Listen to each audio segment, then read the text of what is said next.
চুপচাপ আছি, নির্বে বেদনা সহ্য করছি, পুলিশকে অ্যাকশন নিতে বারণ করেছি, পুলিশ মার খেয়েও এতদিন সামলেছে, যাকে পারছেন তাকে নিয়েই যা ইচ্ছা বলছেন আপনারা। সিপি বারবার আমার কাছে পদত্যাগ করার জন্য এসেছে, পুজো আসছে, কিছুদিন ধৈর্য ধরলে কোন মহাভারত অশুদ্ধ হবে। প্রায় প্রতিদিন আপনারা রাস্তায় প্রতিবাদ করছেন। এইভাবে প্রতিবাদে অনেকেই বিরক্ত হচ্ছেন। আমি অনুরোধ করছি উৎসবে, পুজোতে আপনারা ফিরে আসুন।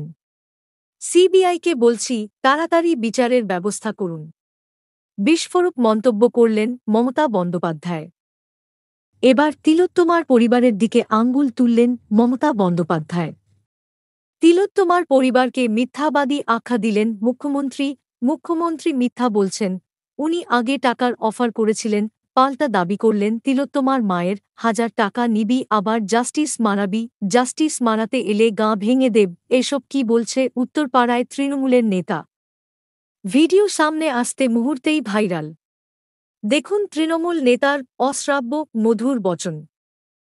রোগী মৃত্যু নিয়ে রাজনীতি করছে শাসক দল যাতে ডাক্তারদের আন্দোলন হালকা করে দেওয়া যায়, বিস্ফোরক মন্তব্য করলেন দিলীপ ঘোষ।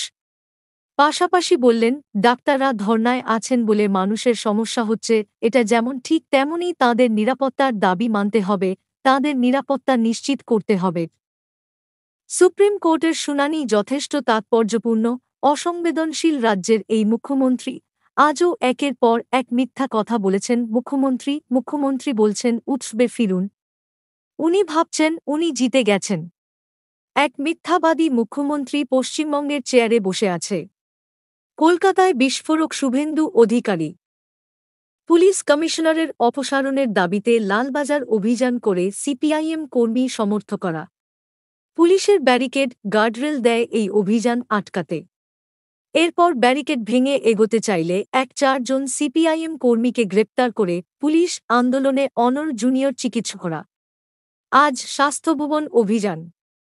কি হতে চলেছে আজ? সুপ্রিম কোর্টের নির্দেশের পরেও 5 দফা দাবিতে আন্দোলনে অনর জুনিয়র চিকিৎসকরা। দাবি উঠেছে সিপির পদত্যাগের। আজ স্বাস্থ্যভবন অভিযানেরও ডাক দেওয়া হয়েছে।